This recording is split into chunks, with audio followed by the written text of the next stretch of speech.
Hello, my name is Marcus.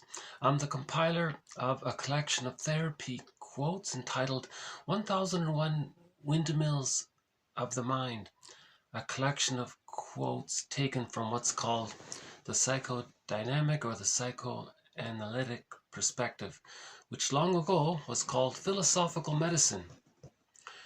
Perhaps nowadays, one phrase that I came across, some people in modern times call this perspective transpersonal psychology. He means trans, beyond what you know about yourself, to connect with your sense of self, how you feel about what you know about yourself. So that connection to your so-called ontological self or psychological self, in relationship to what you know about yourself, I think it's called the epistemological self, right? So the traits, So we had that quote about the interview question. The guy asked him, "Tell me something about yourself in the interview," and he replied, "You mean what I know about myself or how I feel about what I know about myself?" So, okay, either way. So how you feel about what you know about yourself, that feeling self, that ontological self, that sense of self, that inner animation or something, we don't have words for it, this ontological self. So the idea is to, so one quote is, "I feel, therefore I am." So there's that feeling self. But in the job interview, the person might say, "Well, I have a degree in this, or I studied this, I have this years, this many years over here and there," and so that's what they know about their lives. But how do you feel about all that? So this perspective looks at this link between the two, this connection, this back and forth connection between the two. Robert Bly and Alan Chinin say that in a fairy tale, if there's a dwelling at the edge of the forest or on the sea, that represents how we're at the edge of that we live in two worlds, that we have a connection to the unconscious, the forest, and or the ocean. That's the unconscious, and we have a connection to our consciousness. So these quotes are helping us to be our own metaphorical fisher person. When we bring up something from the ocean or a fish, that's like owning something that was repressed in us. Chinin tells the tale, the widow and the frog.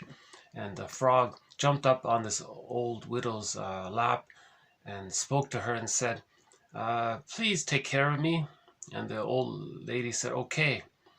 And that metaphor was how the woman was getting in touch with her lost assertiveness traits. So the interpretation was the frog represented her denied sort of masculine side, her, speaking up for herself and doing things more. So she got in touch with that, and as she did, she became more of a leader, and she became stronger, more balanced and integrated. So these quotes are helping us to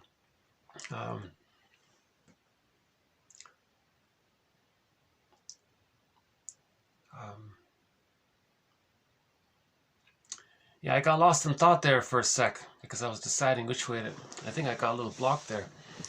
I'm still learning about this myself. What are these quotes helping us to do? They're helping us to be conscious of what's unconscious. Thereby, because so much of who we are is in the unconscious, we can become more complete. So the goal is to feel more complete. So we need our consciousness to make the unconscious conscious. Okay. Now, if there's a traumatic script, we want to unpick the threads. So Charles Berg says this perspective is about unpicking the threads of a traumatic script and using those threads to weave a new, healthier script. Right, these quotes are helping us to be our own caring witness, because grief is healed when it's witnessed by a caring other. These quotes are helping us to be our own existential detective, to make links between things, our feelings, our thoughts, our memories, and to be aware of repetition compulsion, when it began, how it's being enacted out in the present, and to make these kinds of links. So this all relates to Melanie Klein's quote. She says, we live in two worlds. This internal theater based on our memories and our current present world. But if there's too much emotions and repressed feelings in the internal world, then we distort the present to accommodate the painful memories. The theory being that we want to get a better outcome for our childhood memories. So we're distorting the present. Right? So if the child felt rejected,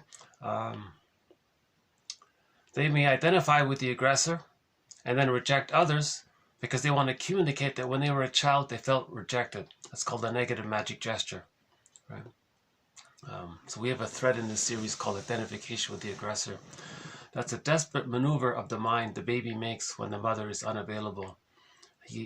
Because the more unavailable she is, the more the child needs her, the more he clings to her, the more he becomes just like her to have a connection to her. Right? And that can lead to complicated grief and so on. So you can imagine the child's true self, in response to that, got squelched, it got put into this bag. And then we have that story about the jinn. He's very angry if he's in the bottle too long, kind of thing. So the true self, there's pain and anger in the unconscious bag. So a lot of our feelings, loving and positive feelings, and also our denied feelings from childhood issues, they're all in the bag. So there's a wide variety of... that's why this bag and this inner world resembles a mythological epic or a fairy tale. Yeah. So myths and fairy tales try to describe this internal theater. Actually, one author says myths and fairy tales describe a child's traumatized psyche because you have these exaggerated images, goddess and demon, the splitting defense mechanism. For the baby to feed, he has to think that his mother's all good, but what if she's rejecting, using the bottle and so on? He hallucinates that she's all good, but in reality, he's bonded to the frightening side of her, because that's the truth, but he denies it. So he has this concept of things being all good and things being all painful or bad. That gets put into the bag, and that's represented in myths and fairy tales as goddess and demon. So the goal of the psychoanalytic perspective is to heal the fixation or where things got frozen. Splitting, that's frozen. That's meant to be existential hearsay by the age of 3. So these quotes are helping us to heal the splits. Right? So in the internal theater, the concept of the other is a whole, and the concept of the self is a whole, and there's mutuality there. That leads to I'm okay, you're okay. So a normal, natural, healthy development with a secure attachment style, that leads to I'm okay, you're okay. Everything else is an aberration. So these quotes are helping us to restore, right? I'm okay, you're okay. And we now have over 1,800 quotes, comprising roughly 30 threads or themes or topics. Identification with the aggressor, that's one. Symbiosis, the moral defense, projection, projective identification, the psychology of eating, the body bears the burden. One of our threads is on the psychology of myths and fairy tales. It's still a little undeveloped, so I'd like to add a couple of more quotes to it. And in future videos, we'll be adding more quotes to this difficult thread on myths and fairy tales. So the jargon now around giving interpretations to myths and fairy tales, that's helping to make the unconscious conscious, right? So again, a person wakes up in the morning, he had these dreams, they all belonged to him. So a myth or a fairy tale is similar. They all belong to one psyche. Myths and fairy tales are true on the inside, not on the outside, as that child said. Right? Myths and fairy tales are true on the inside. They're fantasized personifications, imaginings put into story form to describe the internal dream world. Okay, so a dream or a fairy tale or a myth, these are soul stories. Right? Stories about our souls, our inner world, right? Our interior life, our ontological life, right? How we feel about who we think we are, that feeling world, right? Because we are what we feel, right?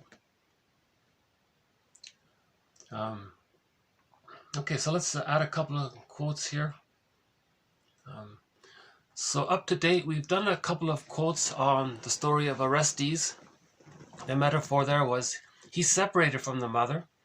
He didn't have, normally if a child has enough love from her, he can naturally separate from her and find his ontological self naturally. So he needs the love to separate from her. But if the child doesn't get the love, he's stuck there. How does he find himself if he's stuck there? It's more difficult. Orestes did it. But in order to do it, he has to face the memories of not getting the love that he needed. That's called the persecutory anxiety, personified as the Furies. So Orestes faced the Furies, okay? And then he succeeded, right? And the Furies became the gentle ones. So his massive anxiety turned into gentle feelings. So he succeeded in finding himself. Man's main task is to give psychological birth to himself. If he didn't get it naturally, with a secure attachment style by the age of 3. So that's what the psychoanalytic perspective is about, to help us, to help one give psychological birth to themselves. Yeah. So we have to face the Furies. Right? That means we have to, so we want to be prepared for that. Like if we understand what's happening, right, we can hold it better, right? So Masterson's axiom is self-activation leads to abandonment, depression, or massive anxiety, which then normally leads to defense. So if you want to activate, give psychological birth to yourself, that's going to trigger the memories of the abandonment, depression, or the persecutory anxiety, or the Furies. Now, if you're aware of it, you can kind of hold it and be a caring witness for yourself and know that that's from the past, that's from the childhood past, and we're now the conscious adult present. You want to kind of be a loving, hold that somehow, be a parent for yourself and hold the wounded child within in your mind for yourself, right, as best you can. That means you can move forward and heal. But the impulse, the natural impulse is it's too painful, so we binge eat, right? So that's a defense mechanism to squelch the feelings. Right? And Paul Gray calls it weightlifting. Every time you're aware that the moment you had a feeling and the moment you switched to a defense mechanism, if you can catch that moment and be aware of it, you're building the ego. You're strengthening the ego. And each time you do it, his metaphor is you're like a weightlifter of the mind. So you're like mind weightlifting, so to speak. Like he calls it ego weightlifting.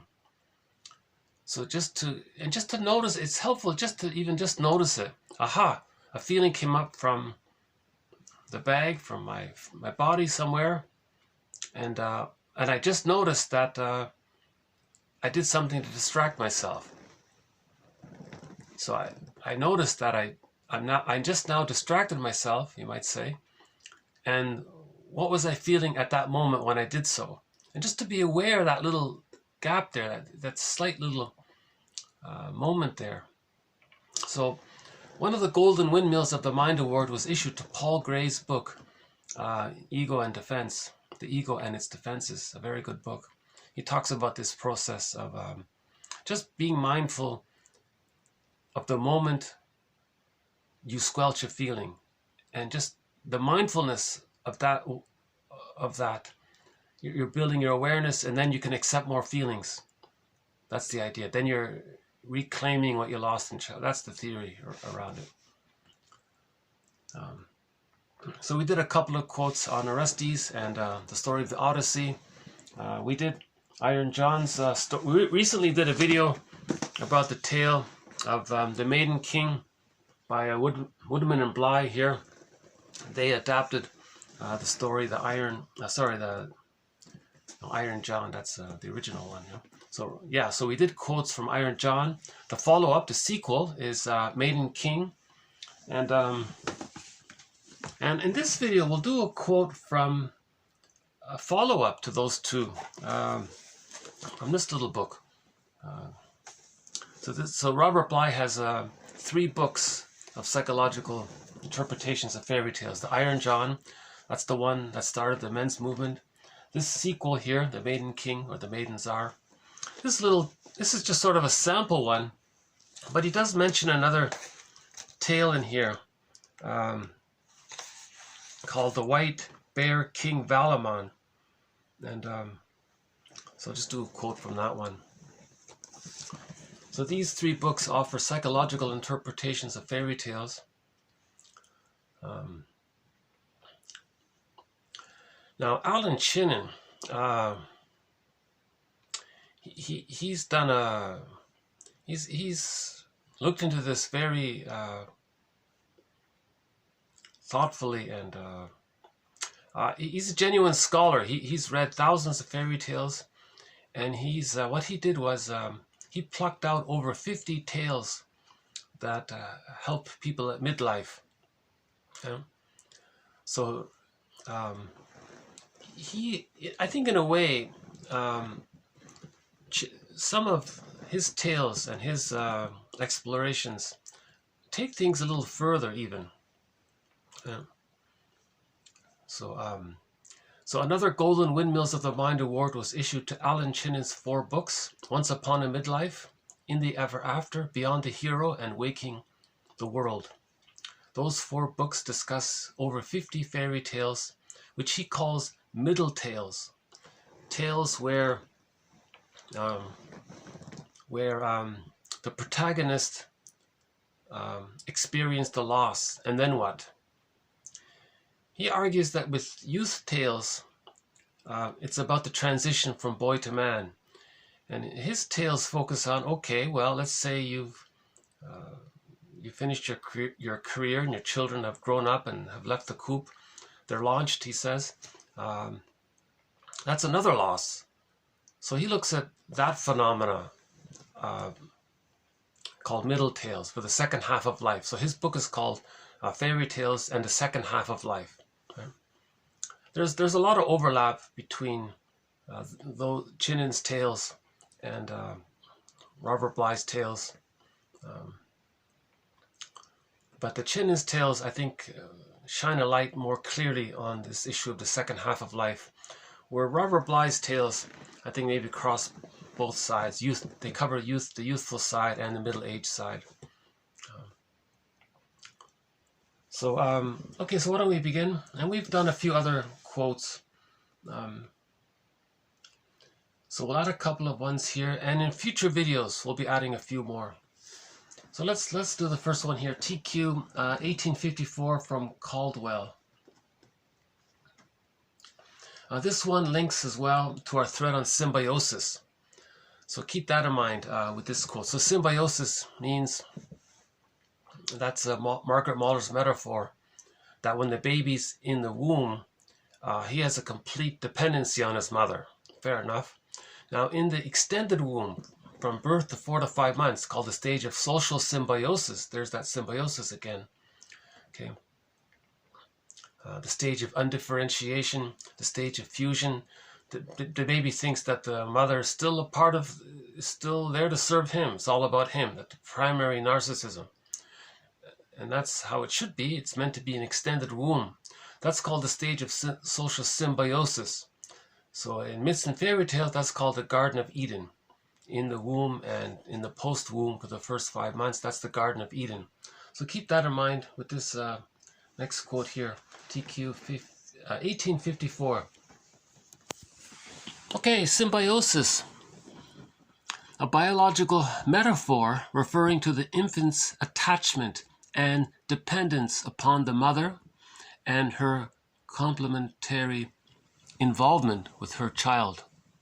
Okay, that involvement with her child, the mother's meant to be attuned to the baby's needs. Whatever the baby needs, the mother, through her attunement, through her connection, through her loving attitude towards the baby, she is able to supply whatever the baby needs. He's hungry, he's cold, he's hot, he's uncomfortable. The mother responds instantly. Now this has to be instant, because when the baby was in the womb, everything was instant. Unconditional, hallucinatory omnipotence. The mother is meant to protect the child's unconditional, hallucinatory omnipotence. She has to protect that. So her main duty for the first 4 to 5 months is to be like a womb, an extended womb called a social womb, or the extended womb for the baby. So that's her role there. Now what can help a mother be attuned to fulfill her duty? What can help her is our other thread.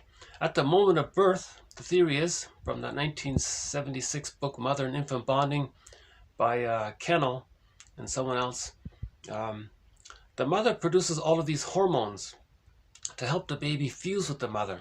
So he still thinks he's in the womb. That's great for him. At the same time, it helps the mother to get in touch with her maternal instinct. Her maternal, libidinal, life force availability becomes available to her. So she's able to be a mother. So she has the instinct and the motherliness quality, feeling, mode of how to be a mother. She gets that flow. She feels that the baby is one with her, and she can hold it, and she's there to provide unconditional love. No conditions. No bottle, no whatever the baby needs, the baby gets it. Remember, the baby's expecting the breast, not a bottle when he's born. So ideally, so again, barring exceptions and emergencies, the baby's born, he's handed to the mother in one motion, the cord stays, the placenta stays. They can come out later on. They can be put in a bowl and sit on the bed. It's called a lotus, natural birth. They fall off on their own accord, or at least wait a day or two or something. So the continuity is there. There's no shock at the birth. There's no birth trauma. Okay, so the child doesn't experience birth trauma. And he's still fused with the mother. So he's still in the womb, so to speak. So he's in the extended womb, sometimes called a psychological egg. Now he's in another egg, right? I like that one with the psychological egg. He's still in the womb, right? And this egg is needed for a psychological birth to take place at the age of 3. So he needs that egg. Yeah. Okay, so again, the mother's hormones helps her to be a mother. So that's what it means by complementary involvement with her child. Okay. Okay, so symbiosis, a biological metaphor referring to the baby's attachment and dependence upon the mother and her complementary involvement with her child. Okay, that's the social symbiosis, the extended womb, the attunement, preserving the baby's unconditional hallucinatory omnipotence, that it's all about him, preserving his narcissism. So the mother wants to preserve the baby's feeling that it's all about him, because it is all about him, right? Okay, so symbiosis also refers to a state of undifferentiation. Okay, undifferentiation. He's one there with his mother. Fusion, okay, in which the baby's I, okay, his sense of self is not yet distinguished from the not I. So it's all about him, right? So he's like a little god there. Everything's there to serve him. It's all about him. Others are just there to serve him, right? For the symbiotic infant or baby, the self is the whole world. It's all about him again, which consists essentially of the illusionary fusion of two separate but not perceived as such individuals, the child and the mother. So there's an illusionary fusion. He doesn't recognize the differentiation yet, right? So that's important. Okay, so that's called it's also called the stage of undifferentiation. So although there are two people there, from the baby's perception, it's just one. It's only about him because of the fusion. Even though there are two people there, right? That's meant to be like that. Again, humans come out too early. That's why It's going on like that. That's the theory. Right?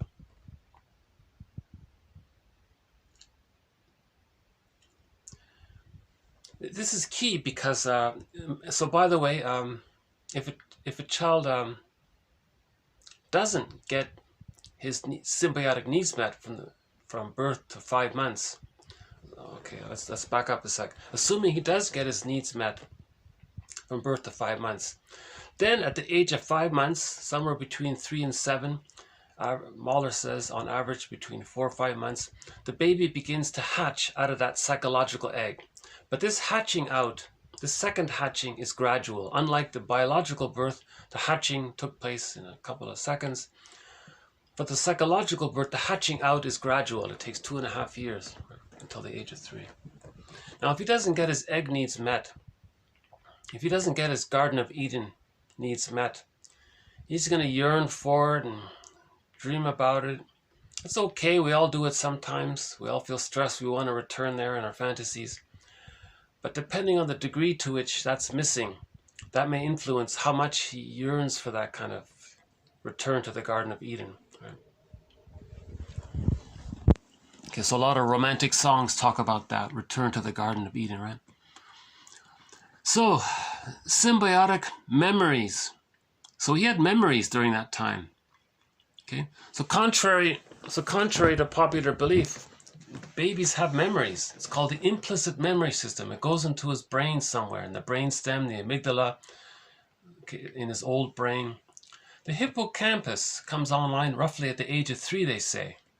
So conscious recall begins at age 3, roughly. But so mothers who say, "Oh, you can be indifferent towards the baby. He's not going to remember it." That's not true. The theory is he does. Right? So symbiotic memories, okay? So his early memories before the age of 3, they persist in the unconscious. That's key there. That leads to the internal theater. That leads to the fairy tale world, Alice in Wonderland, right? This other world, right? The spiritual world, some people call it even. Okay, just to emphasize the importance of it. Now, the loss of symbiosis, okay, can produce a set of mutually contradictory wishes and fears that may last throughout life as, quote, symbiotic desire. Symbiotic desire, right? Waiting and yearning to return to that fusion there. That's romantic love, right? The honeymoon phase. So you sort of temporarily return to that during the first maybe 2 years of marriage or something, right? Or however long it is. Poetry talks about it, and religion, of course, talks about it, right? So that's called symbiotic desire. New phrase there for our collection here. Interesting one. That's the main reason I'm including this quote here for this phrase here. Symbiotic desire. And we played that song when we did those quotes on symbiosis. At the end, we concluded with the song "A Constant Craving" by the singer Katie Lang. There's a constant craving. What's this constant craving? So I think this phrase can maybe describe that. So it's symbiotic desire, to return to that feeling of safety and bliss and oneness, right? That was missing.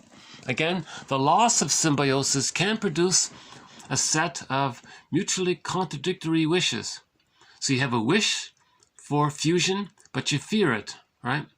So we have a wish for that return. We have a wish for symbiosis, but there's a fear around it. Because the last time the baby needed his symbiotic needs, he didn't get met.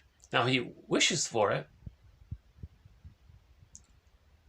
But the last time the baby had that wish for it, it got rejected. So there's an immense fear around it. Now, if a person does experience some of that symbiosis, it's going to bring up massive anxiety. Is the mother going to engulf him? Is the mother going to abandon him? What's going to happen here? Okay? So the baby needs what's called optimal symbiosis or positive symbiosis. If he gets that positive symbiosis for the first 5 months, then he can hatch out. If the symbiosis with the mother is either absent or insufficient or negative, then he has this symbiotic desire for a positive symbiosis. Right?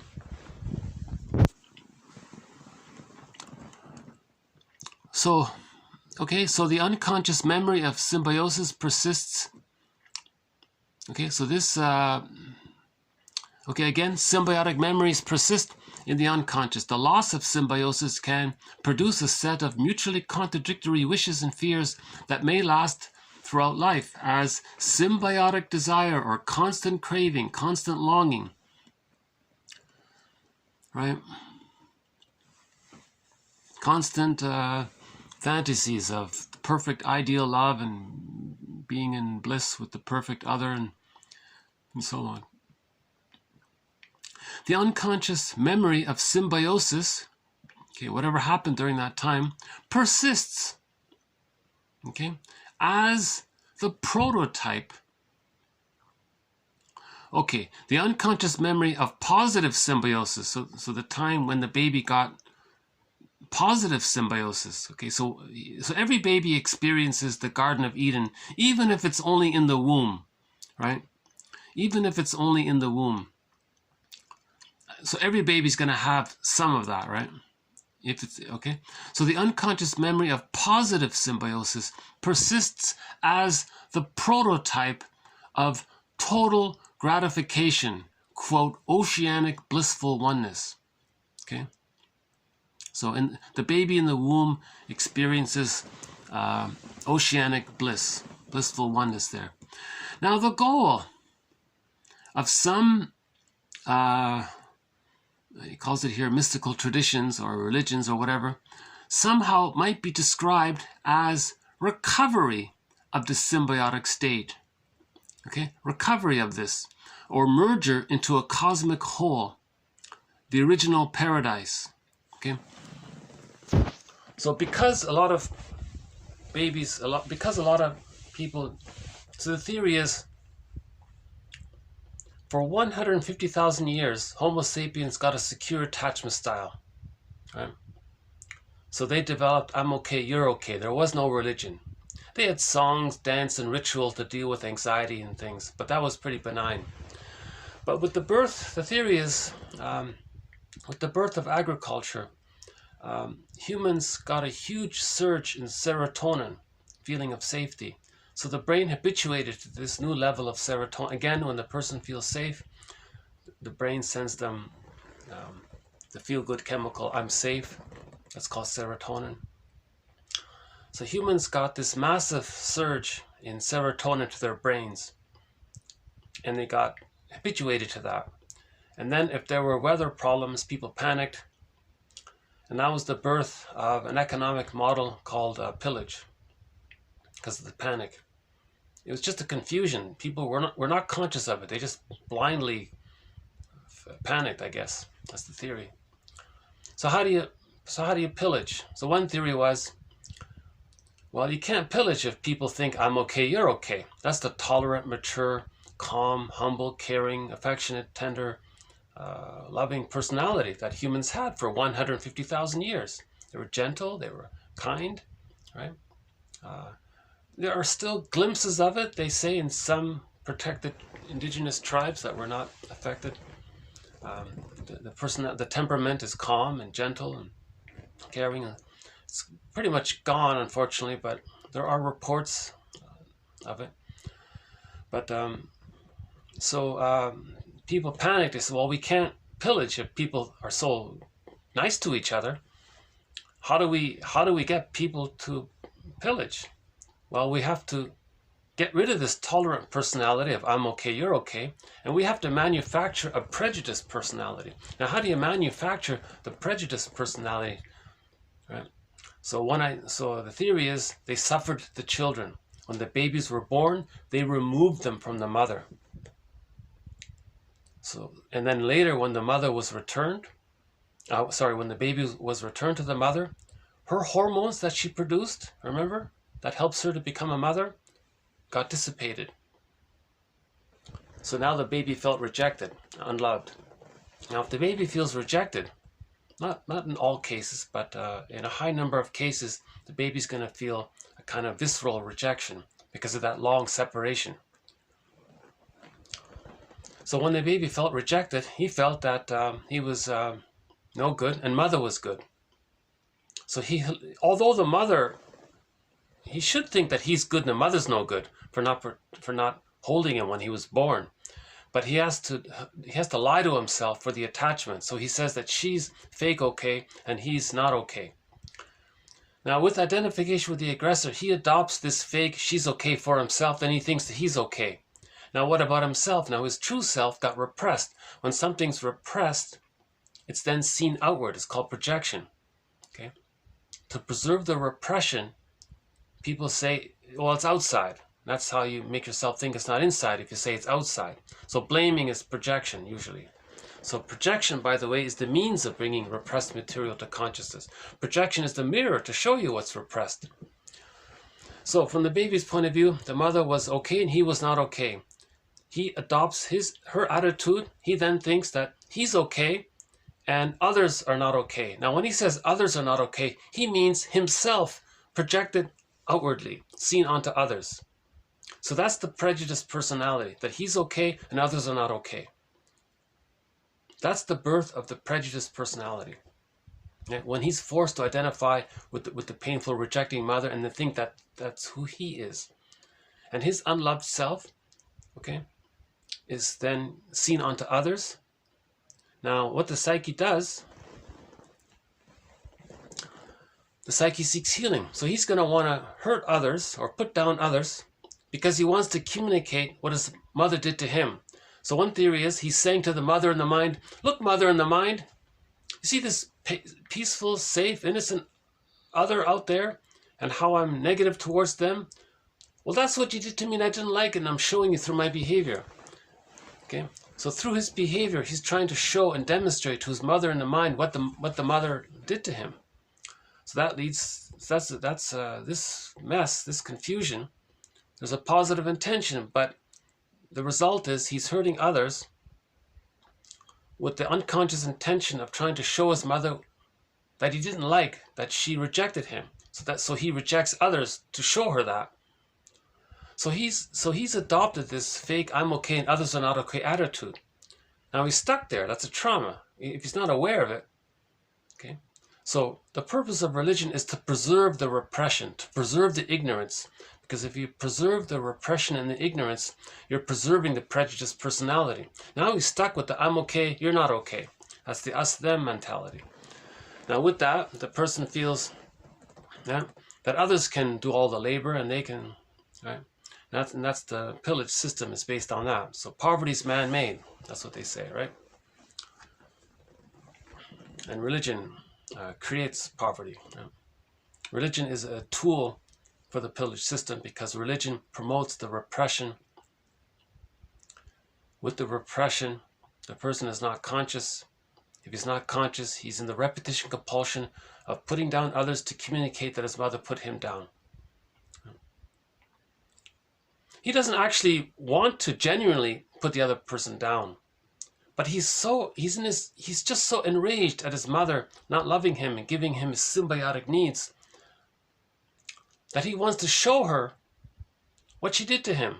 So he's rejecting others to communicate to his mother, look, mother, that's what you did to me. You rejected me and I'm showing you. And he's stuck like that. Now, not being conscious of this positive intention, okay, that's the prejudiced personality. If he's conscious of it, he can heal. The religion is there. The purpose of religion is to make you unconscious of it, so it preserves the prejudiced personality. Hence, prejudiced personality becomes a tool for the pillage. Right? So in order to pillage, you have to create the prejudiced personality, and religion promotes that by promoting the repression. It promotes the ongoing use of splitting and projection and so on, and the negative magic, and it's stuck like that. So now you have this pool of people who think that they're okay and others are not okay. Now the victims, they're confused. What are you doing?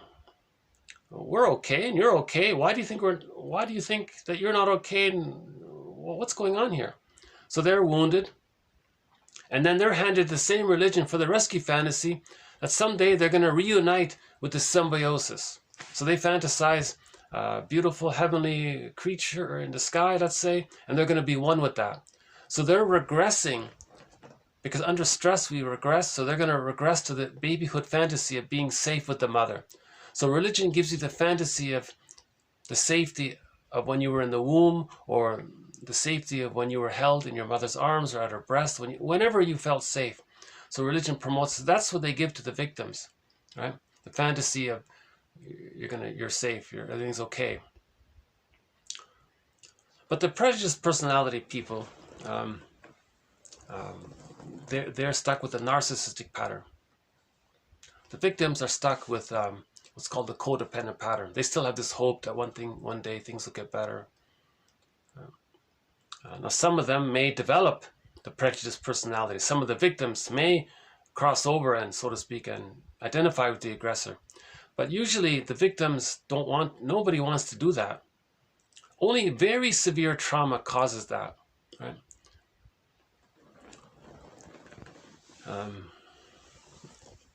That's why Jane Elliott said, a lot of people who are victims of the plunder system, they just want to be free. They just want to develop themselves and build and prosper. They don't want to do to others what was done to them. So they're still holding on to that original babyhood mindset of that they're not okay and mother's okay. They're still holding on to that. And then with the psychological birth, it's I'm okay, you're okay. So the victims of the pillage system generally have the codependent mindset that they're not okay and others are okay, right? The perpetrators think, well, they're okay and others are not okay, and it's stuck like that. This is all arrested development. This is all trauma in the mind, right? Now, this trauma in the mind took place out of the panic. The theory is 10,000 years ago. So maybe no one's really at fault here. It's just people got overwhelmed, and then they were blind to it. And then we started to have storytellers to try to heal some of this. So then we had myths and fairy tales to describe the traumatized psyche. Now we have jargon. You see, now this jargon is like a mirror. So that quote about projection is the means of bringing repressed material to consciousness.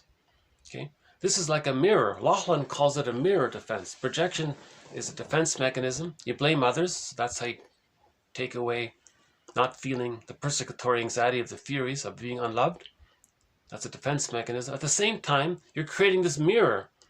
Your attitude and strong opinions about others, you can look at it. It's like a mirror to see what's repressed.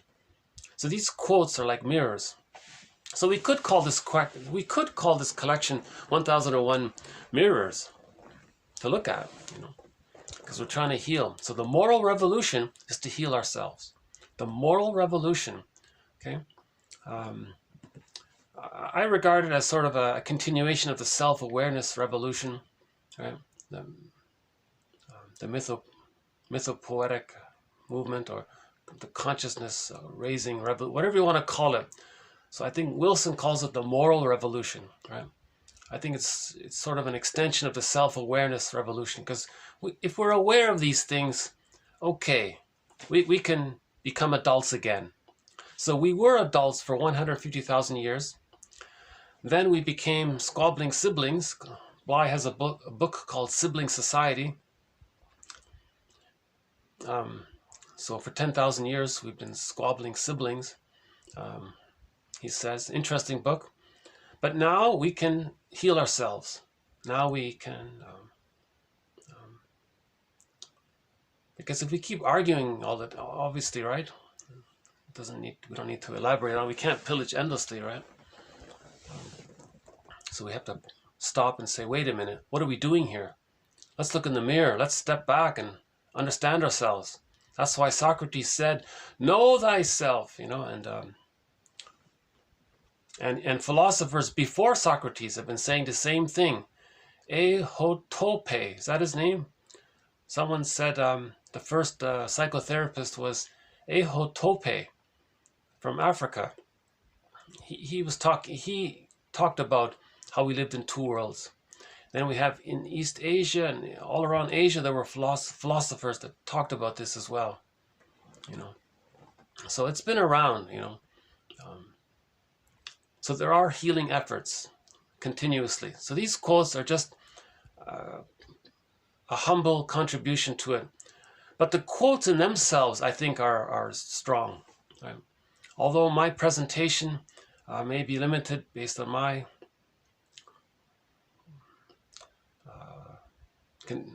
who I am, I guess. But the quotes themselves, who I am, my wounded. So who am I? I have a wounded ontological self, and I have some concept of my epistemological self. Right? So focus not so much on me, the messenger, the deliverer. Focus more on the quotes themselves.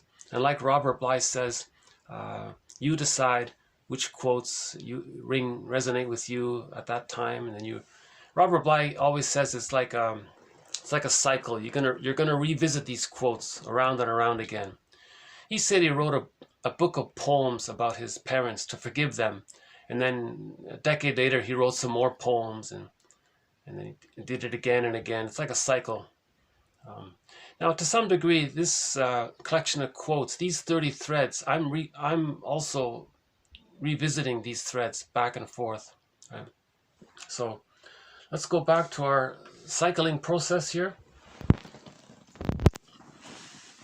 Okay, maybe, hold on, let me just take a short little stretch here. How are we doing here? Okay, the sun's come out, that's nice. Would you believe it's minus 17 out there? But with the wind chill factor, they say it's minus 30.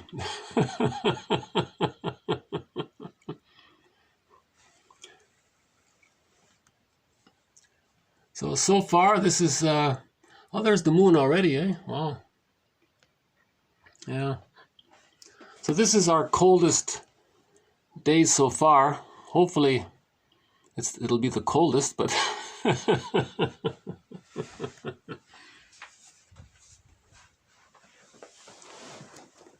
So let's continue with TQ 1854 about symbiosis. Okay, symbiosis. Okay, so the goal of some religions is to talk about the fantasy of being reunited with the breast or the womb. Okay, so we have stories about the Garden of Eden. So the Garden of Eden, for example, okay, so this story portrays the first humans as living in a timeless, effortless nirvana. Okay, that's symbiosis. Now, when he says timeless, effortless, blissful nirvana, okay, in which nothing is desired, since nothing is lacking. Okay, so nothing is lacking. The child has everything. He's completely satisfied. There's no. So they call that the bliss, right? So now these wishes, called symbiotic wishes or symbiotic desire, also appear in literature.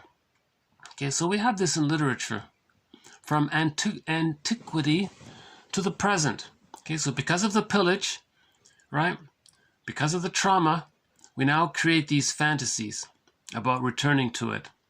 So, for example, the temptations of infinite bliss and the loss of identity offered in Homer's Odysseus by Kalypso on her island there, right? And there was another island there that offered sort of a similar thing. And he can go to the land of the lotus-eaters, the land of the lotus-eaters, right? That's also a return to that symbiotic bliss. Loss of identity, fusion, timeless, effortless, nirvana, right? Lotus-eaters, right?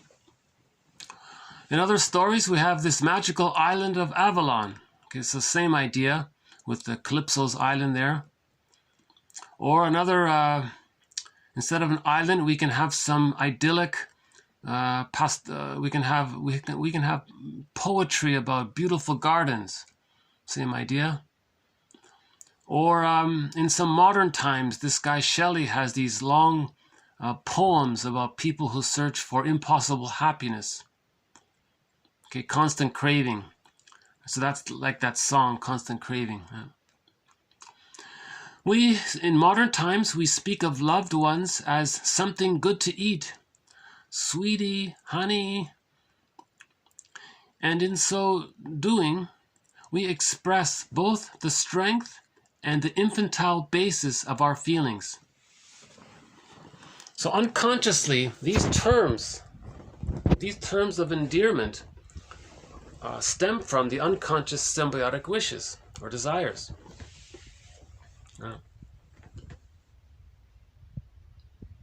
Even babies who get a secure attachment style, roughly 30% of the population in North America by one estimate, even they will have these fantasies.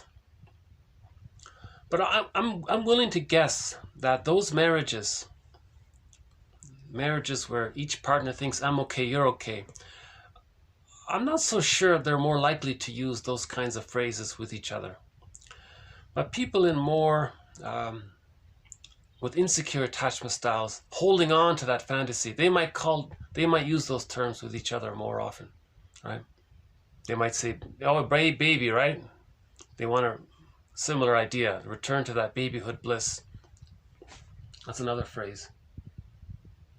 Guess that's not a bad quote there from Caldwell. Speaking of Robert Bly and Joseph Campbell, mythology is all metaphor. Okay. So keep this quote in mind for the next quote here, also by Caldwell. Mythology is all metaphor. Okay, the one about the apples. We had a quote earlier, maybe 2 or 3 months ago, about in the Garden of Eden. Remember, somebody bit the apple? Okay, that means the baby's teeth is coming in. That means, he bit the mother. Now, why would he bite the mother? Maybe the mother was misattuned.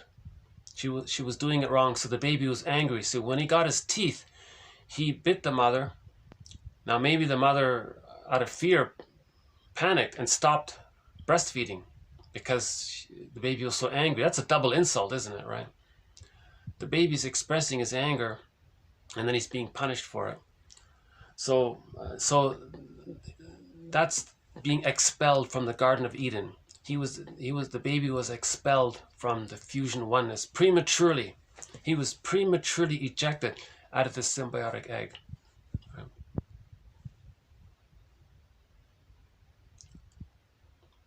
Come to think of it, okay, hang on, let's just do the quote first.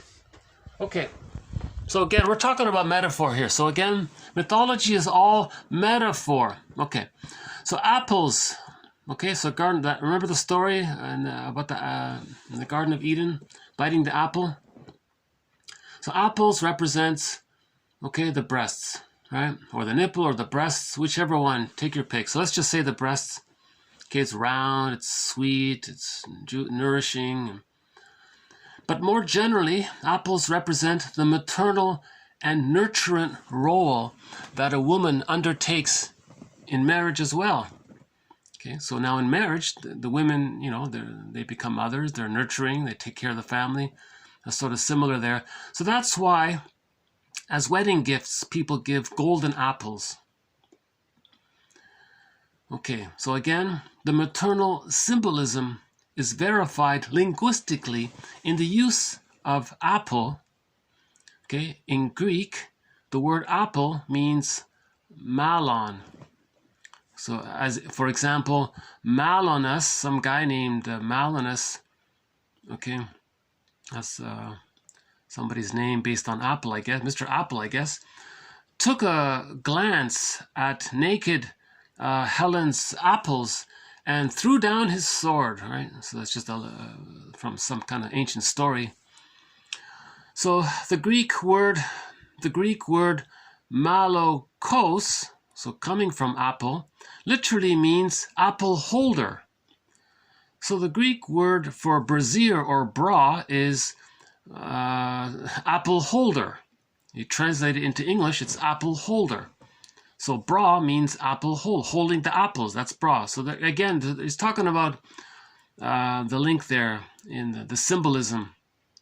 Right? So he's trying to build his case for his interpretation that in mythology, when we talk about apples, there's a link there to unmet symbiotic wishes, symbiotic desire. Okay? Now, there are, of course, many reasons for the symbolic valuation of gold. Well, fair enough. Its scarcity, its association with wealth, its relative incorruptibility, okay, reliability, right? The breast should be reliable. Gold is reliable, right? The baby needs a reliable, steady breast. Gold has that quality, that association, right? So golden apple has that association. Its seemingly infinite extensibility. So versus the breast can handle all of the baby's feelings. So gold is very versatile, very useful, right? So you can see the links there. Right? But the underlying psychological significance of the golden apples and the golden age even of paradise, wherever its location in time and space. Okay, so these stories are all over the world. Okay, is the attraction. Okay, so why we're attracted to these motifs of golden age and golden apples and return to paradise? Why? So this attraction, it's for the nurturant mother who embodies the fulfillment of the wish to return to symbiosis. Okay, so a lot of people have an unconscious wish to return to symbiosis. Okay, at least in our fantasies, we have that feeling. We have that. We don't act out on it usually, but it's there, right? But we do. Okay, correction. We do act out on it in our choice of mate. When we choose a partner, we partially base that choice on the fantasy that we're going to return to that oceanic blissful state called the honeymoon period phase, right? So it does influence us, right? For example, in the story about Hercules, he wants to get the golden apples. So that's in reference to the fruit of the tree of life in the Garden of Eden. Okay, his fulfillment of the wish to be reunited with the nurturant mother. Okay, again, that's a fantasy about being reunited with the breast or back. Okay, now his journey, Hercules' journey to the symbiotic paradise, is thus a repetition to an event from his earliest infancy. Okay, it's a so that reinforces the other quote about the memories are there. The baby has the memories of bliss, so the memories are there. You see. I think if mothers appreciate this quality, then she will meet the baby's symbiotic needs. She will make sure that the baby is safe in the womb. She doesn't go to heavy metal concerts while she's pregnant. Okay. Again, if the baby's kicking in the womb, it doesn't mean he's going to become a soccer player. It means the cord is twisted around his neck or body or something, and he's not breathing very well. He's terrified. That's why he's kicking. Okay, that's called prenatal distress syndrome. So if mothers appreciate the importance of symbiosis, he's going to have memories of that. Some babies have asthma from that, right? So the memories are there. Those memories affect his physiology, hence the asthma. So some cases of asthma come from prenatal distress syndrome. So there's another reference to the idea that the baby remembers the pain he experiences. So if mothers appreciate this importance of symbiosis, she won't create prenatal distress syndrome for her baby in the womb. She'll offer what's called a welcoming womb, not a rejecting womb. Okay, so she feels connected and she doesn't smoke or drink while she's pregnant, those kinds of things. And one quote is that if the mother's way too stressed out, her cortisol can enter into the baby and the baby gets stressed from the mother's cortisol. Apparently that can take place, they say. So that can lead to prenatal distress syndrome, leaving the child to be more vulnerable to birth trauma if there are complications at birth.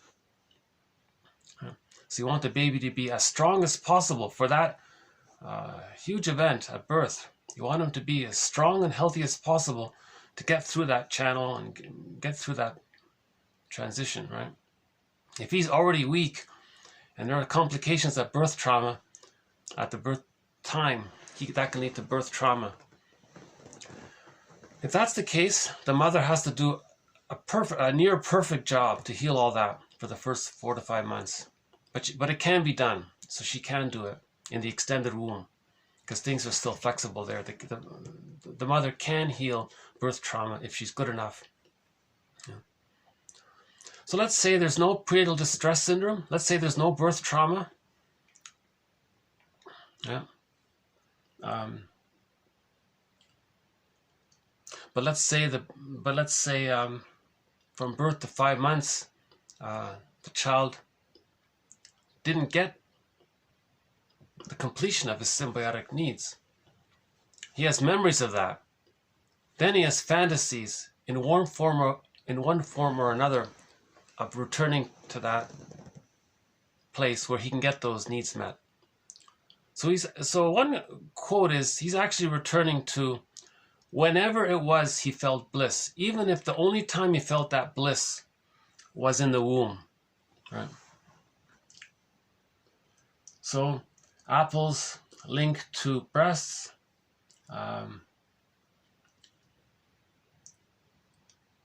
Garden, okay, the fruit of the tree of life, the Garden of Eden.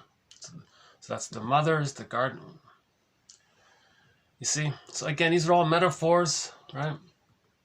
So we'll see if we can update that one up in future videos. Let's do another one here from Caldwell.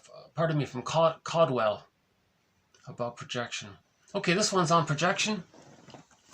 A major thread in this series is on projection. Okay, projection. What is projection?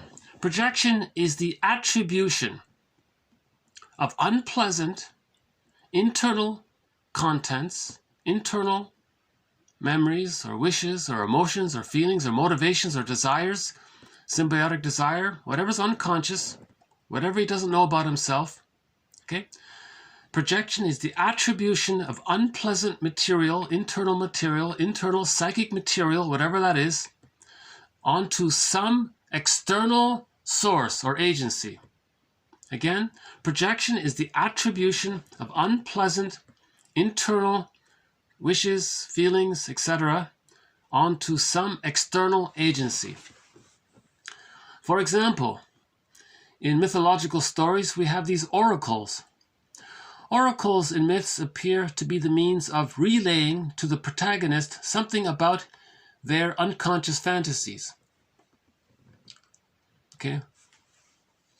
So in a myth, the person goes to the oracle tells him something.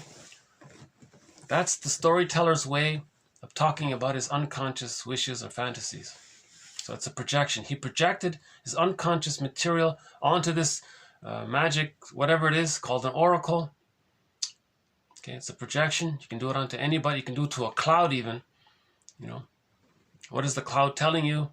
That's you getting in touch with your unconscious wishes through your projections. Projection takes many other forms in myth. Sometimes we say fate or destiny, the will of the gods, by chance, unintentionally, etc. Now, the action taken for any of these reasons invariably turns out to be the object or result of predictable, unconscious wishes or fears. Okay?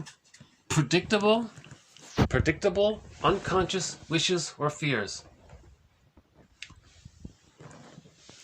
So, if the child, a common pattern is that the father's not available, the mother relies on the child to comfort her. So in a myth or fairy tale, the oracle might say, you're going to be very attached to your mother and you're going to be very disconnected from your father. Well, that's a psychological phenomenon.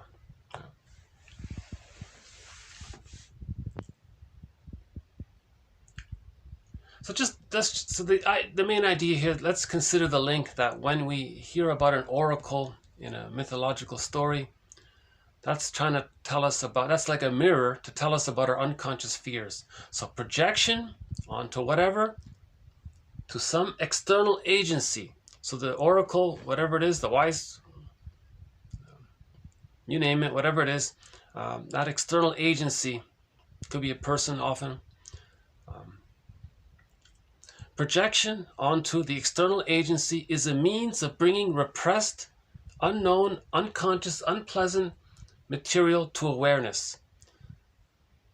So if in the unconscious the person has unmet symbiotic needs, the oracle might say, one day you're going to be reunited with this grand, wonderful thing, something. That gives you hope. That tells you you have this unconscious fantasy. If you're aware that you have this unconscious fantasy, that tells you that you didn't get your symbiotic needs met. Now with that conscious knowledge, you then read the Enneagram and recognize that your parents were trapped, stuck in their repetition compulsion. They were trapped in their existential dilemma. They were trapped in their existential net. So that means they have repetition compulsion and they're stuck there and they're not conscious of it. So when they had children, they did one of two things. So when the mother has let's say the mother has a son, the mother says to her mother in the mind, look, mother in the mind, you didn't give me enough love for me to know myself. Now your grandson here, I'm going to do the same thing to what you did to me, to show you what you did to me. Now the son feels rejected. He ends up, so the more unavailable the mother is, the more the baby needs the mother, the more he clings to her. He ends up with a mother complex. Now the mother doing this, that's called the Jocasta complex. Another variation is when the mother has the son, she might say, at last, somebody's going to meet my needs. Now she projects the need for a symbiotic object onto the baby, and the child is now a symbiotic object to meet her symbiotic desire and wishes. So the child is being used as a mother. That's called childhood parentification. So the mother says to the mother in the mind, look, mother in the mind, see how this innocent little baby is taking care of me? See how I needed you to do this for me, not the baby, but I'm showing you what I needed from you. So again, so that's two versions of the Jocasta mother. In either case, in either way, the son grows up with a mother complex. Now, if that son grows up and has a child, let's say it's a son, and he rejects his son, he's doing the same thing his mother did to him. So he says to his mother in the mind, look, mother in the mind, Jocasta mother in the mind, you see how you rejected me? See how I reject my son? Well, that's what you did to me and I didn't like it, and I'm showing you through my behavior. Now, if Jocasta has a daughter, and she's caught in this negative symbiosis, that's called the electric complex. So we have so an oracle talking about some of this stuff. That oracle is like a mirror, okay, like a Rorschach test. You see what's within. Okay? So whatever you say about others, you're talking about what you don't know about yourself. So most of the time when you're saying things about other people, it relates to aspects of yourself. Now there may be a crumb of truth in what you're saying about the other person. That's called mote beam, but that's really irrelevant. It's more about you're trying to heal yourself. So you look for some little thing and then because it's painful to be aware of what's in, you want to keep it repressed, so you say it belongs to someone else, then you keep it repressed. But if you're conscious of it, now you're creating this mirror, okay, and then you go that way. Okay, another fairy tale here. Okay, this one's from Chinen, as mentioned earlier, from one of his books here. Chinen retells a fairy tale called Stubborn Husband, Stubborn Wife. One of the themes in this fairy tale, as well as other midlife tales, or middle tales he calls them, is that women at midlife, okay, often begin to reclaim the assertive traits they repress during youth. Okay, so that story about the widow and the frog, she was accepting the frog. That was a metaphor for she was accepting and reclaiming traits that were lost to her. Okay. Conversely, men come to terms with what they denied. What did men deny in youth? Well, they denied their vulnerability, their need for relationships, their need for mutuality, okay, their emotions, etc. Right?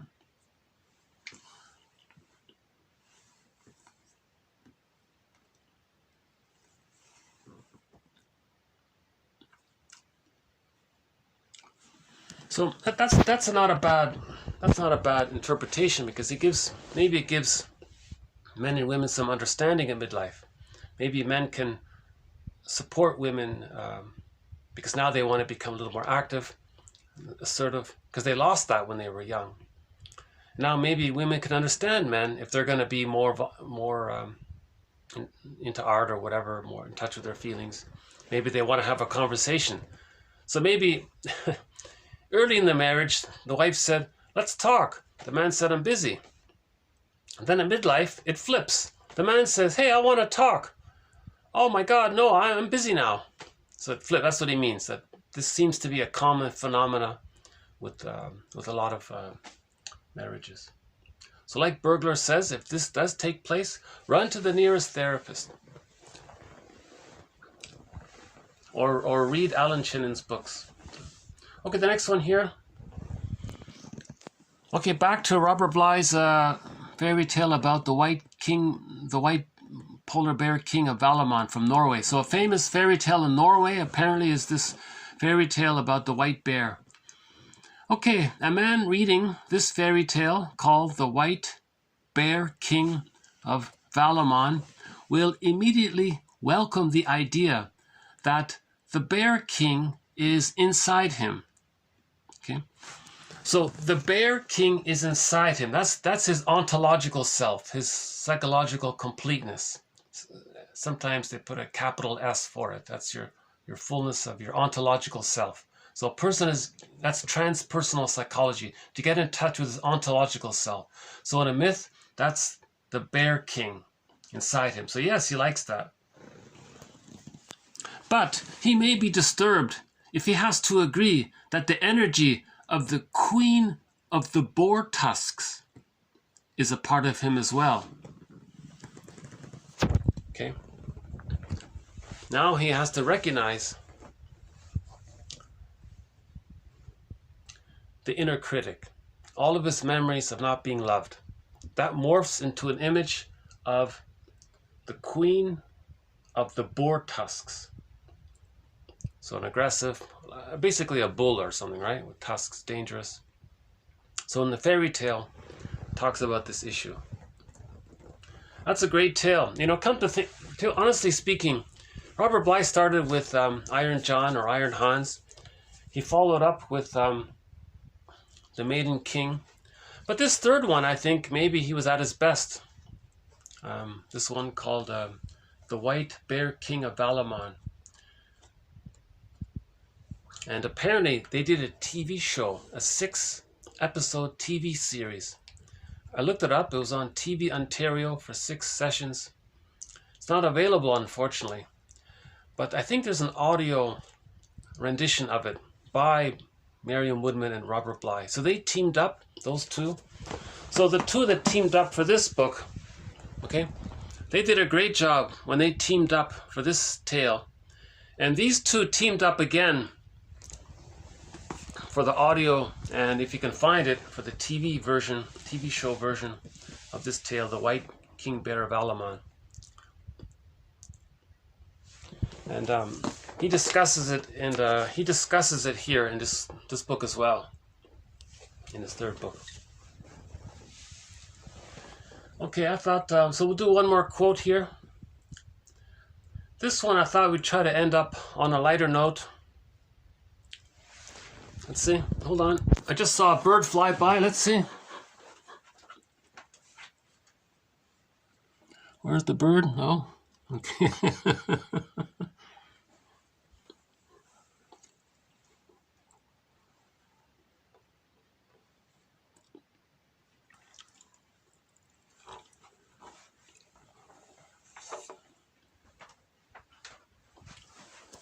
Yeah, no sign of the blue jay yet. So maybe next time we'll see the blue jay. Okay, so this is on a lighter note. This one author took a children's tale. I don't know what the original... By the way, Chinen explains this. Just like we find dinosaur fossils, or fossils of humans from long ago, our fairy tale collection, they're all just fragments of epics, of original epics. A lot of things got lost and we only have like little crumbs left.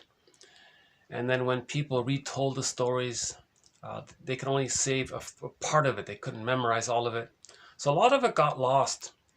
So as great as the Grimm's collection is, that's only fragments. Actually, Chinen has one tale that's excellent. What's it called again?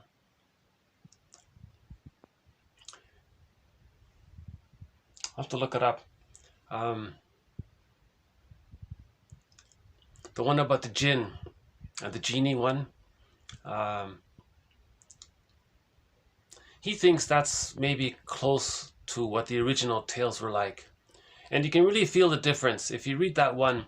If you get the book In the Ever After by Alan Chinen, there's a fairy tale in there about the genie one, the jinn. The fisherman and the jinn, that one there. That's what a story. Like, wow, you know, that feels like that's more grittier. It's more, there's a lot more going on, right? It touches your emotions more, I think. And he thinks that this maybe is more representative of what tales are normally like, or traditionally like. And a lot of tales, and he commented that how other storytellers, when they told that tale, he pointed out how it got watered down and things got lost. And I think he was happy to save it. So he preserved it. It's in that book, In the Ever After. Great book, by the way. All 4 books. In the Ever After, Once Upon a Midlife, Beyond the Hero, and Waking the World. I think that's an absolute must for every midlife person. Personally,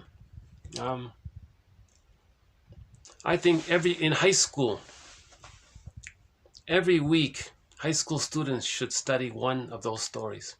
I think Alan Chinen has offered a curriculum right there. Yeah. So 51 stories, you pluck approximately one a week. In grade, grade 12, I think they should spend 1 hour, one class a week, or even just some time, whatever it is. Yeah, maybe 1 hour a week, that should do it. Just reading and discussing that tale, one of those tales, and go through all of his choice tales. He chose some great tales. He did a great thing. He saved us immense labor. He read through something like 5,000 plus tales, and he said only around 2% of them sort of represented the midlife journey in its that he feels best represents the midlife journey. And he compiled, and out of that 2%, he chose 50 tales and put them in those 4 books. That's good enough. That's a great collection. So I think, that's another suggestion. So on behalf of 1001 Windmills of the Mind, that's another suggestion. That one of those tales be studied 1 hour a week in high school. Yeah. Another hour a week, one therapy session from this book. There are 12 therapy sessions. This is a demonstration of the therapy process put into comic book format.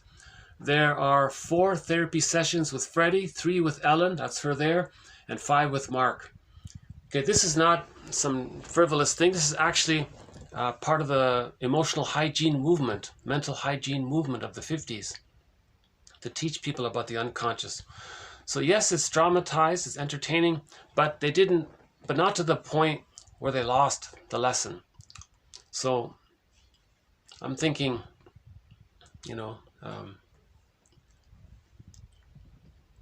so in other words, in high school, spend 1 hour a week with this book somehow, and 1 hour a week with the Chinen's tales. Those are two suggestions there. We have other suggestions about teaching women about the importance of how the baby needs an extended womb. One suggestion is, if possible, mothers just stay in bed for 5 months. Let the baby sleep on the body, on her, skin to skin, the warmth, to have that ontological security so he can achieve the psychological birth. If the child doesn't get that stage of social symbiosis, he'll be very angry, and it can lead to a difficult personality pattern, as discussed in previous videos. Okay, so back to the lighter note here.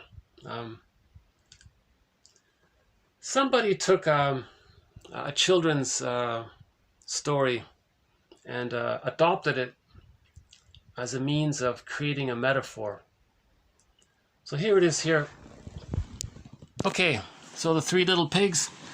The first 2 pigs had compulsively repeated their unexamined behavior and were eaten. Right? So, right, the pigs, the first one and the second one, they were gobbled up, right? Much like someone steering a motorboat by looking back at the wake, eventually circling around into the same errors and into the wolf's mouth every time. Okay, so that's repetition compulsion. So he's talking about Sisyphus, right? Doing the same thing over and over again, like Sisyphus. So how do we change this? Well, first we recognize that the logical extension of straw is sticks, okay? The logical extension of sticks is logs, but in realizing that the extension is merely more of the same thing, the third pig made a radical shift in thinking. He looks within. He taps the underlying source, the substance of the unconscious. He looks at the ground. Okay? So, he creates bricks. That's the ground. By creating something that didn't exist before. Fired clay, something new. Right? So the grass and the sticks, we're familiar with that. Repetition compulsion, grass, sticks, logs, we know about that. He needs something new here. At midlife, we need something new. Right? So this newness is we integrate our repressed traits, right? Something we don't know. So stubborn husband, stubborn wife, they each reclaimed what they lost in youth, right? So the third pig here, he took a mixture of earth, water, and fire, and consciously creates those fired bricks, right? So he created something new. Because now, with this new strength or whatever, he's stronger now. He knows more of himself. He's not so naive like the other ones, just blindly repeating the traumatic script. Not blaming them. They're just caught, right? So finally he wakes up and thinks he's got to heal. So that's the moral revolution. So this thing here about the bricks, that's him healing, right? He's creating something new. He's consciously creating himself, right? So this is the transpersonal self we're talking about here, right? Getting in touch with your ontological self. Now, when you have that, he can have more sustained contact with the wolf, right?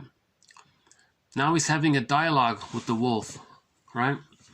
Now, in that story, by the way, in that story of the fisherman and the jinn, there was this dialogue between the fisherman and the genie in the bottle, and they had this exchange back and forth. You see, so similar idea here. You want this back and forth between the conscious and the unconscious, right? Meaning you're aware of your unconscious feelings, right? So the metaphor is the third pig now had more contact with the wolf, right? So now there was maybe a kind of a new learning could take place, right? So Robert Bly's summary of it is, when we leave first and second pig thinking, okay, repetition compulsion, with its endless repetition of old mistakes, we can find a way to regard what's unknown about ourselves, the wolf, the shadow, as a teacher. Okay, the jinn there, that was a teacher. The stranger within. Okay, In that bag there, Darrow calls it the skeleton. He says the skeleton is the teacher. You want to welcome the skeleton to the fireplace. Okay, he has a right to be, he had a right to be, and he's a teacher teaching us that there is a conquest of the self, that we can heal repetition compulsion. We can create our own bricks, right? Okay, teacher, we finally nourish ourselves by accepting. Okay, so we accept the shadow. We accept what's repressed about ourselves. We own our projections. So we take in, we eat the shadow contents. So the metaphor in the story was the pig ate the wolf, right? So that means taking in, accepting what we don't know about ourselves. Again, these are just metaphors, right? By accepting all those parts of us that in the first half of our life we threw away.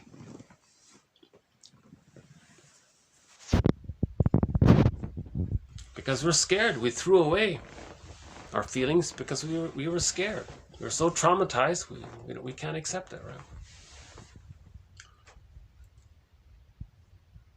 Then at midlife, we say something's missing. What's missing? Well, the golden ball is in that bag. Capacities of the real self is in the bag. Yeah. The firebird is in the bag. Yeah. Our ontological self is in the bag. Yeah. Who we are, our ontological self. Who we are is the totality of our ontological self and our epistemological self, things that we know about ourselves, our social roles, our hobby, or things we like, those more social things that we know about ourselves. Your roles in society. He's a father. He's a teacher. He's these kinds. So that's the epistemological self. But to know thyself, we have to know both the unconscious self and the conscious self, the totality of both. Okay.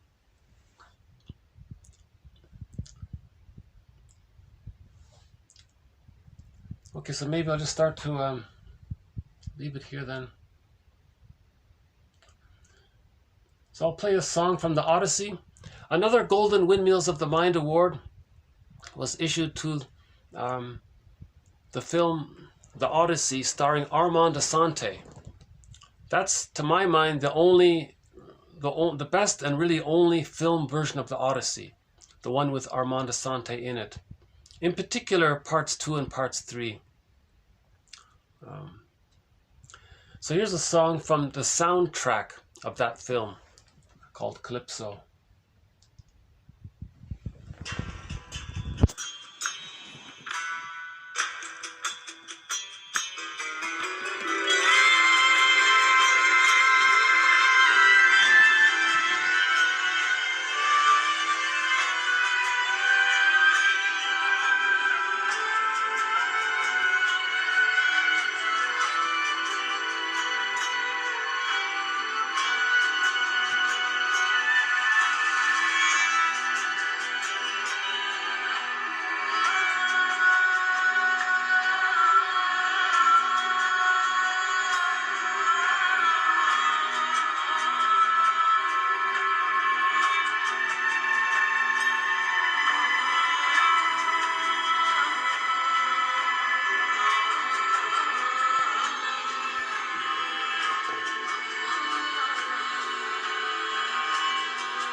Okay, so thank you very much. So in this video we added a few more quotes to our thread on trying to look at the psychological side. Okay. So the main idea is that myths and fairy tales are metaphors for psychology. So we're trying to name the psychology and identify the psychology now that we have jargon for it. Okay. Myths and fairy tales are true on the inside, not on the outside, right? So from a psychological point of view, the baby needs an extended womb called the stage of social symbiosis. That's the jargon. The mythology in the fairy tale, that's the return to some blissful garden, right? And out of that, we give golden apples as wedding gifts and that kind of thing. And in the Odyssey, yeah, the song here, Calypso, that was a metaphor for returning to that oneness. And you can hear the song, it has that kind of oneness, oceanic awe feeling. You can hear this kind of, you know, you lose yourself, and it's a great song. And I think this song captures that mood about being in this blissful oceanic state, right? It's a great song. And we added one more quote to our thread on projection. Just a brief mention to the fairy tale Stubborn Husband, Stubborn Wife. Another one on the white-bearded king of Avalon. And we ended up on a lighthearted note about how they moved from straw, from grass. What is it? From straw, yeah, grass to sticks. Okay, we got to try something new here. At midlife, we need something new. So the straw, the sticks. Okay, and maybe you try harder, that's maybe the log. You're still in that same kind of mode there. At midlife, we got to try something new. We got to be more conscious. That's the metaphor. So they created the bricks. So first he went to the ground, he dug up the earth, that's the unconscious. He blended it with, right, the water and so on, and he created something new, and that made him stronger. Then with that extra strength, he can own more of the shadow. The book is actually called The Pig Ate the Wolf or something like that. Meaning he accepted and took in aspects of himself that he didn't know about, right? So that wolf in the bag, that's a teacher, actually. You want to listen to him, exchange stories with him, have some kind of relationship with him. As if there's a wounded child in there, and that's how the wounded child is angry, hurt, and scared. And you want to have a dialogue with your own wounded inner child.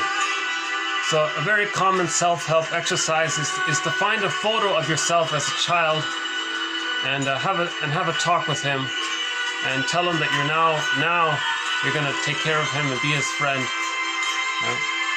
Same idea.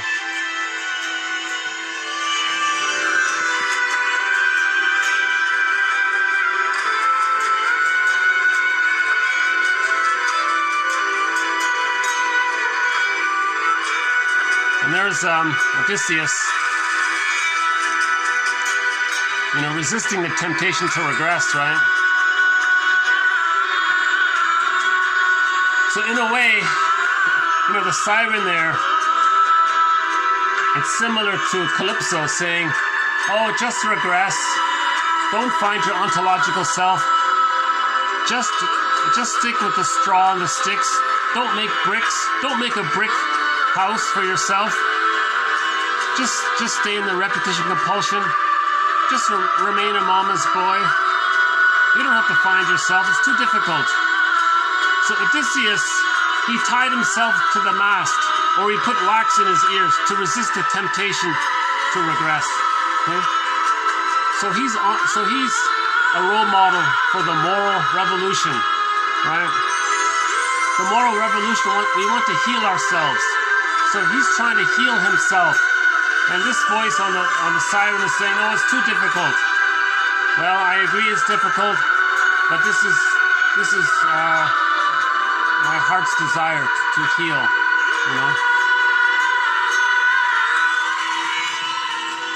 So there is this symbiotic desire, but we have to sort of be careful with it at the same time, right? Okay, so I'll just leave it here. So thank you very much. This has been TQ 15, TQ 1854 to 1860. We'll have more quotes from, I have a few minutes left here. Maybe I'll just do a quick preview here. Maybe I can dig up some quotes that are coming up. So coming up, okay. Coming up, we'll have quotes. Let's see what we got coming up here. So we'll do a quote. Chinnin's summary of the adult development is self-reformation, and then beyond the hero. So first there's the youth, then there's beyond the hero. That's the name of his book. And then at the end of life, you want to have emotional freedom. He calls it emancipated innocence. And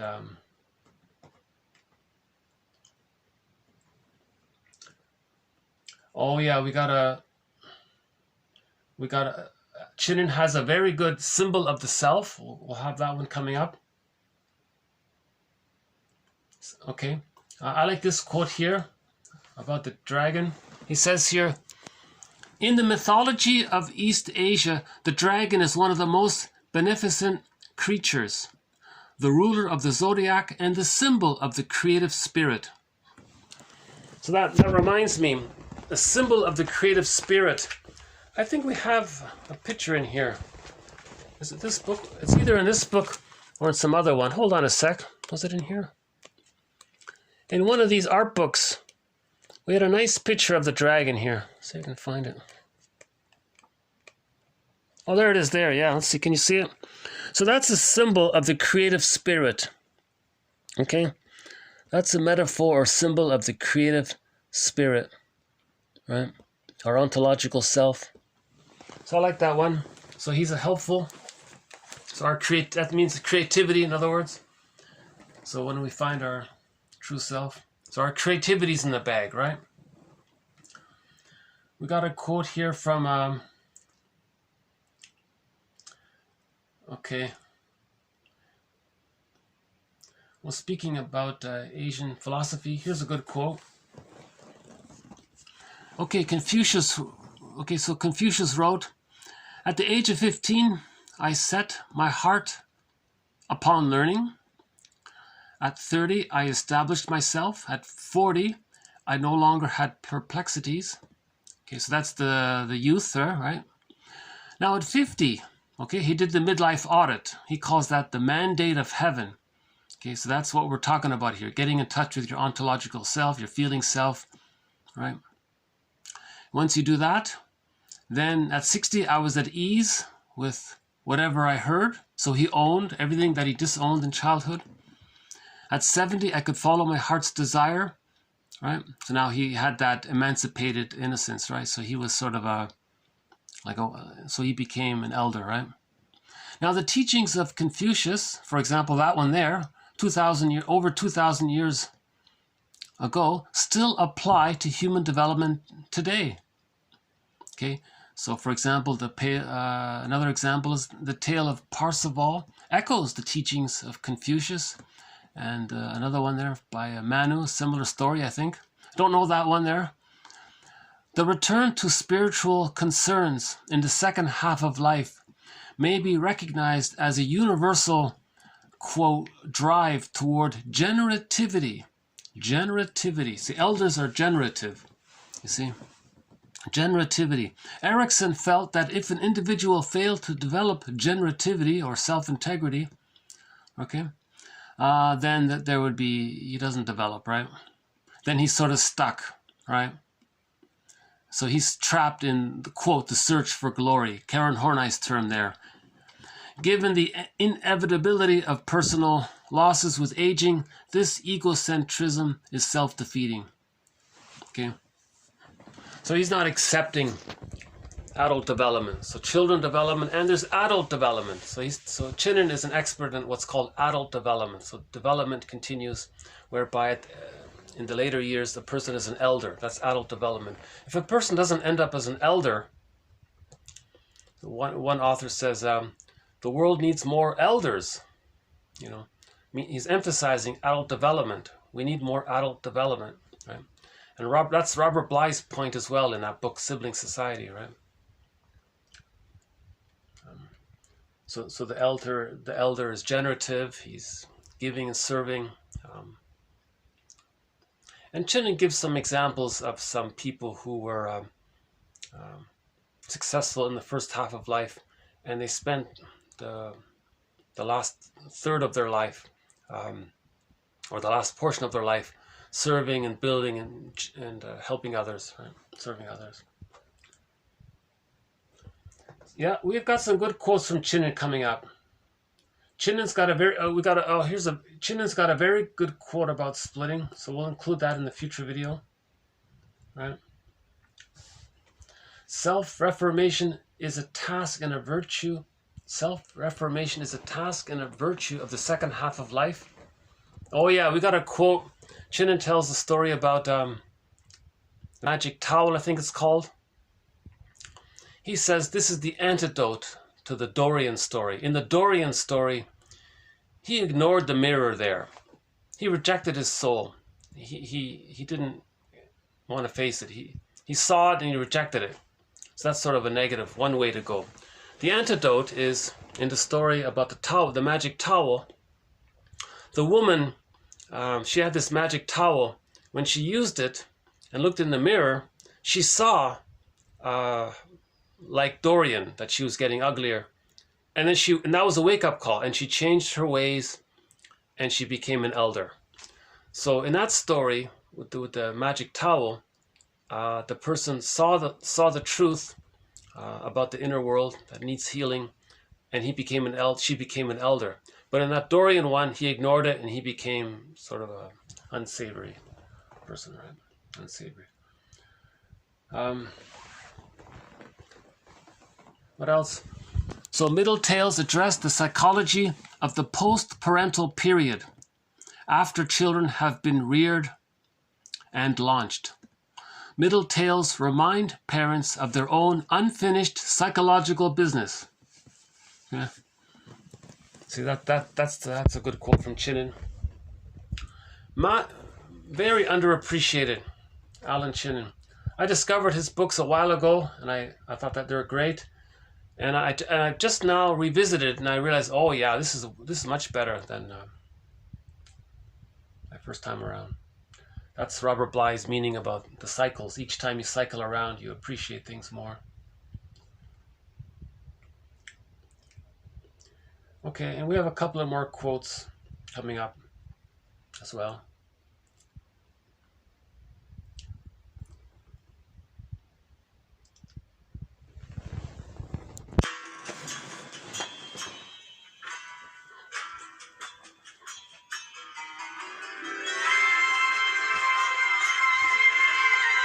You know, I'm wondering if maybe we can get the sun on the other side here. Hold on a sec. Let's see.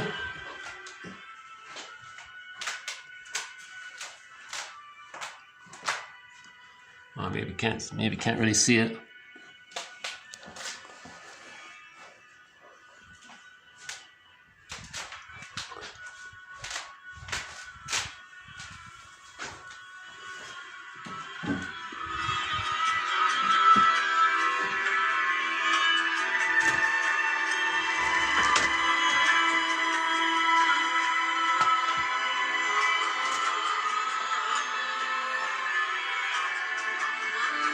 There's the moon there.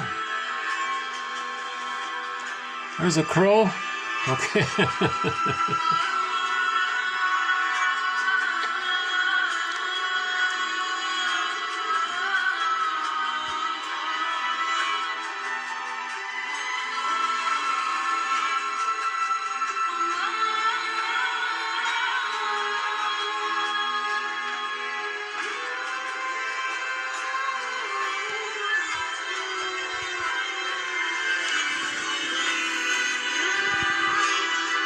So once again, his books are Beyond the Hero for men, Waking the World for women,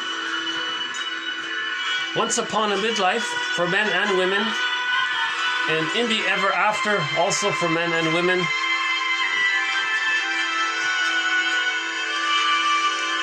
So we have Iron John, we have the Maiden King, the White Bear King Valamon.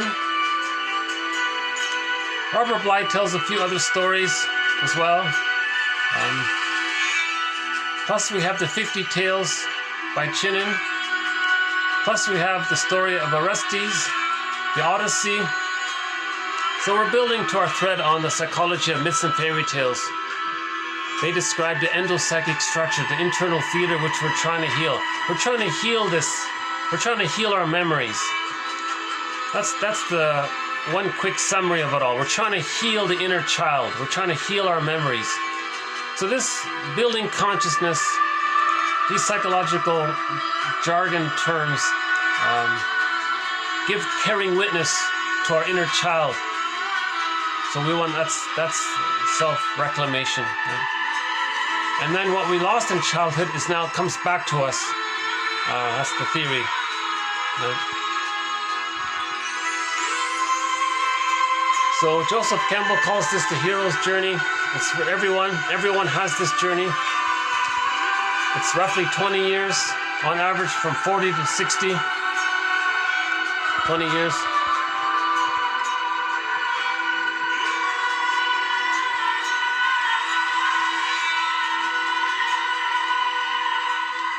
Okay, thanks very much. See you in the next video.